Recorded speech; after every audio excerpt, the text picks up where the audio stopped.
Let's go, y'all. And he was like, well, no, why don't you think about the music? And then I said in the meeting, well, I'm letting you know right now, it's not going to be no chocolate-covered Mozart. That is the voice of Avery Young. And Avery Young joins me in studio today. Yes. Here Hey, on what's News up? from the Service Entrance, the radio show. Avery, what's up, brother? Everything, man. Thank you for having me as always. Thank you for having me. First of all, as I have told a few people recently, this door is open. If you popped up in the middle of the show and was like, I'm here, I will find time for you. You know what? That's how it works. We're not going to do all that. I'm just telling you. We're going to keep things in decency and in order. So I wanna definitely talk about Safronia. You were just on the show with Mida, not too With long Mida, ago. yes. Wherever you are, Mida, you already know it's Nothing in but stone love. with me and you. Yes. I have told the story before, and I've told it on these airways before, and I'm not going to tell it today. Yes. But I found out, I think, before everyone else figured it out, and I was stunned to find that my poet friend Avery, as we were sitting in the wonderful Daniel Givens' home, listening, we were there. I remember it. We was in Daniel's crib. Yes. Listening to music and talking and doing whatever else we had no business doing. I'm hearing someone sing an aria. I'm like, who the hell is singing an aria? Because in my head, none of us are singing arias. And it was you. And I looked at you and I was like, where did you learn to do that? And you told me it was a teacher of yours. Yes, Mr. Bose. In high school at Mather. At Mather. I was in a concert choir. And we did a lot of what you would call classical music, but yes. And here we are, 2026. I won't tell anybody how long ago that was that happened. But 2026. It was last week. It was 2 weeks ago. 2026, we're talking about Safronia, the lyric opera. Yes. Not your first go around with the lyric, of course, but this is huge, son. Yeah. So my first go around with the lyric was a libretto for Twilight Gods, which was produced during the pandemic. It was actually folks was coming out of the pandemic. We were semi out, and the actual performance happened in the Maggie Daly's garage. The irony. Yes, I know. So the irony. I know, which was really cool. But then soon after that particular opportunity, they asked me, was there a story that I wanted to tell? I was like, okay, yeah, I have a couple of stories I want to tell. We all settled on Safronia because we were like, it's a Chicago story. It's based on the migration. And then we were set to prepare the treatment and libretto for that one. And then I got the question, well, why don't you do the music as well? Because normally in opera, or most times in opera, there's the libretto, and then there's the composition or the score. And this is the first time I've had to do both. Wow. Which is really cool. But was that more challenging though? Because I mean, you made records and whatnot. Yes. 2 of which I'm playing today on our TWOFERS. Yes. You made records and you sang, good Lord, all over the place. Yes. But was it more of a challenge to do this with this particular work for that particular body than it normally is for you, or? Absolutely, because it's just a lot of work and it's a different work. So when I write or craft lament, per se, that is a story that I tell that is 4 or 5 minutes long. It's a very specific story, and there's also a story that I took from newspapers and documentaries. It's, the story of the bombing of the 16th Street Baptist Church. An opera is a story you have to use music to tell. So I tell people the difference between musical theater and opera is, well, in musical theater, the dialogue or the story pauses then to hear a song. And in opera, the story is told through song from the start to the finish, and that I never did. So I have to tell one story for like 90 minutes. When a story for 90 minutes with music, it was something I never did, and it was a lot of work. It was just a lot of work. I mean, and I knew exactly what I wanted to do, Right. and the story that I wanted to tell, and how I wanted to tell it. But I still not had no idea of how to do that work. And then the opera has a very different process than I actually have.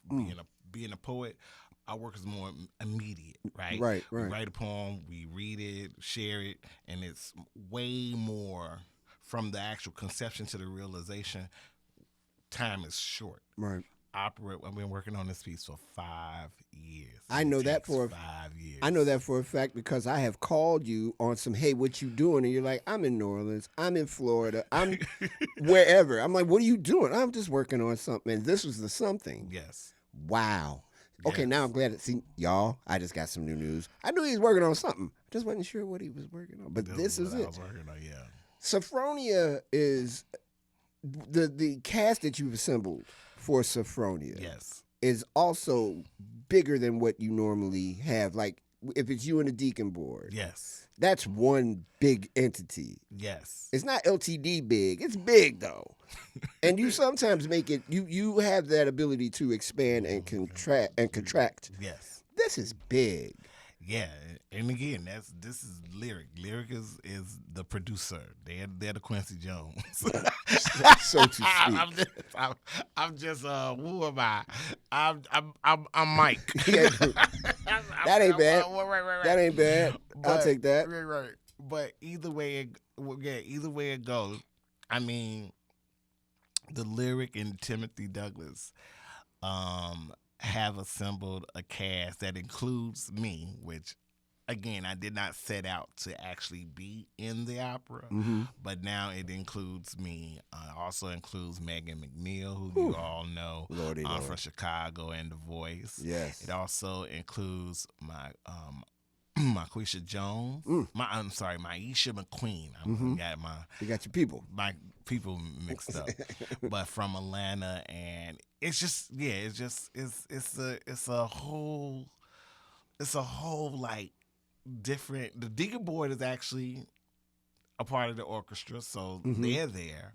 But it's a conglomerate of a bunch of actors and actresses from the Chicago theater scene that has been putting in this work for a long time. So I'm like, and I mean, again, Morgan and Bate, it's Theodis Rogers Jr. Yeah.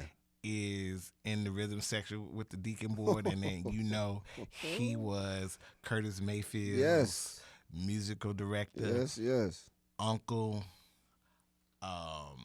Why his name is escaping me? Billy Branch. Yes. Billy Branch is playing harmonica. This is crazy. So, it's gonna be crazy. So let me ask you this then.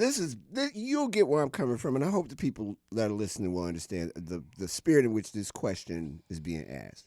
Is this the biggest thing that you've done to date? Yes. When we talk about price tag, yes. No, well, that's how it gets. Yeah. I mean, I feel you.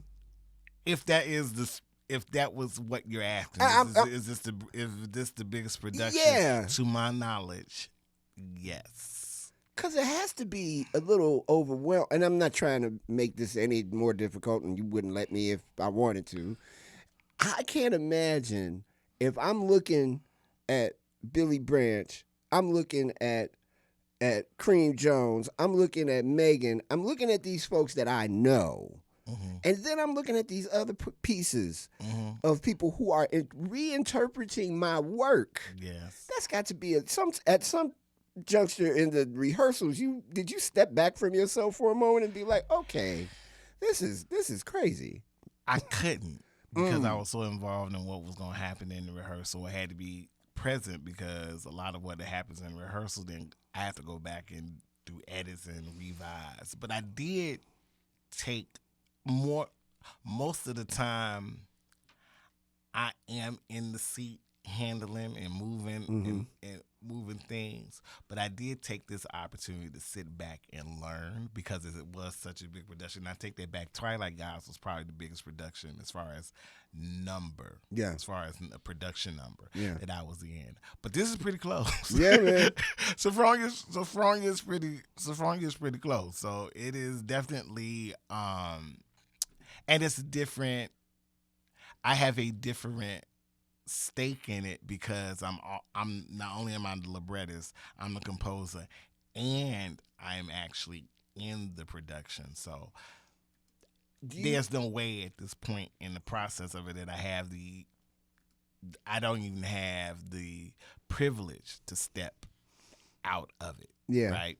Yeah. So I'm in it all the way. We're talking 2 nights in April. Was there any thought of if you could stomach it to make it longer than 2 nights? That's not a decision that I made. That's a decision on the Lyric Opera of Chicago. And so the only reason why I'm laughing because I know you'd be like, you know what, we're doing this for a month, everybody get it together. Look, let's go, we doing it. Look again. And but we gotta. I potentially have another announcement at the end of this month, so I'm just gonna leave it at that. Okay. Okay. Yes, this two night concert presentation is brought to you by the Lyric Opera of Chicago. Say that. And it gets in where it fits in, but the idea was really to introduce a world premiere of a new opera in every sense of the word, right? It's an original piece. The music is not at all what people expect or what people will expect from an opera, and it's not sung in the manner in which you heard me sing them 2 weeks ago, right? Right. Them 2 weeks ago. Right. So it's definitely an opportunity to really have this conversation about what is considered opera and the contributions that Black people have made in this country over the last 250 years. It is my full-fledged argument that these last $2 is an opera. Word. Take My Hand, Precious Lord. Yes. It's an opera. Yeah. And Mayfield made as much opera music as Puccini did. So we have to recognize that. This is Touré's argument about Prince being a gospel artist. Yes. Where he said absolutely. he's standing 10 toes down on Prince being a gospel artist, and the fact that he was never recognized as a gospel artist, he says, is criminal. I agree with you. I think we let folks tell us what soul music was, and we didn't really just go, wait a minute, that's something else. Right. And as much as we acknowledge it being soulful, right, it makes so much sense to refer to it as operatic. Yes. When you really think about it. Yeah, that's interesting. Yeah, but the bigger conversation about all musical genres, especially when it comes to the music that came out of Black bodies, is the money it's supposed to make in the spaces that it's supposed to be. So it's not necessarily about category as much as about opportunity and a systematic means in which to not consider soul music is opera music, because if you consider soul music to be opera music, then you got to let certain kind of people in the building. That has not been that, a lot of opera houses and churches still segregated is all get out. But we are working we're working in that situation to open up the door and kick it down so that more expressions or more musical genres is actually considered in this arena of storytelling. We're talking with Avery Young. This is the wildest thing that I have said in forever out loud. His opera, Safronia, is going to be premiering at the Lyric Opera April 17th and 18th. You can get your tickets on lyricopera.org. I want to know, and we talking about. I don't want to. I am on purpose. I'm not asking specific questions about the play itself. I'm sorry, the opera itself, because I want people to be fully engaged. Your expectations, whatever you're thinking, you're not thinking it right. It's going to be way different than what you think. So let's project a little bit, and just talk about you as an artist. You put out one of the most interesting books I think I've ever had the pleasure of reading, in the most physical kind of way that a human being could read a book. Yes. With Neckbone. Yes. You put out 2 albums, both of which challenge the I want to make sure I say this right. They both challenge how albums are made, in that it's a collaborative effort on both of those pieces. They both tell very in-depth stories, either as a big collective with Tubman or individually with Race Record. Yes. And now you got this piece. I dare to ask you, what had you been? Wait a minute, I'm sorry. You're also the poet laureate, the first one for the city of Chicago. I forgot about that. How'd that go? That didn't go so bad. How'd that go? That was pretty good. Yes. That's pretty good. You did a Shout good out job. to Maida, who's the current one. Yes. Also, like I said, Maida, in stone, my darling. What do you want to do next? Not what's next, because I don't want you to make like a pronouncement or anything about something that's coming next. But what is it that you want to do next? I like material. I mean, theater as a material. Is that you think your new lane now? I believe so. If we I talking believe so, because it's the space that allows me to do everything that I do. That's a Paul Robeson-esque statement you're making. All in one space. I don't have to. So on the album, I have to choose. I have to be a singer on the album. In the book, I have to be an author, right? Stage is a space that I can actually be both a performer, but also an educator. I get to do everything that I believe I am doing in my artwork. On stage? Is that a newfound thing, you think? Or is that something you always knew, you just didn't have the opportunity or the avenue to do that? I knew, but I didn't know. I think the trajectory first was like a one-man show. Yeah. One-man performers. But this idea of the story in all these other bodies, or with these other bodies, is a very. I get to ask people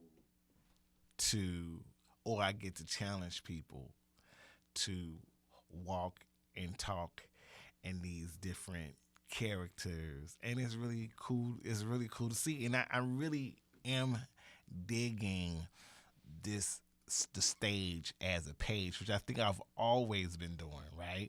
I think that this particular time was just like I was on the road to Damascus and the light came on. Yeah. Right? Yeah. And the light shined in my eye. So I'm like, okay, this is cool. So now I'm not gonna stop writing books or I think I had about one more album in me. Really? Maybe one, maybe two more albums in me. I didn't produce those albums for them to be like, I thought that was just art. Yeah. That I was doing through sound. I was just doing sound design. Yeah. And they come out as people were just like, no, they should be albums. I said, okay, cool. But I have about 2 more things I think I want to say as an album. In the album form, and then I think it's gonna be theater for this point on. That's dope. I cannot wait for that. I can only imagine. Theater film. I'm there. You ready? I'm ready to knock on Quincy though. There you go. Quincy and DeAndre. Hey, one of them two is listening. I'm pretty sure of it. And finally, thank you for being on the show, brother. Thank you for having me, always. There is never a time, even when we've had a dispute or two, there's never been a time where I wasn't like, Avery Young is a bad, you know what? Shut the door. And I have always felt the strongest about people like you, and it ain't that many people like you. So there you have it. Wow. Quick aside, is there going to be an album to accompany Safronia, or have you? This is it. We have not.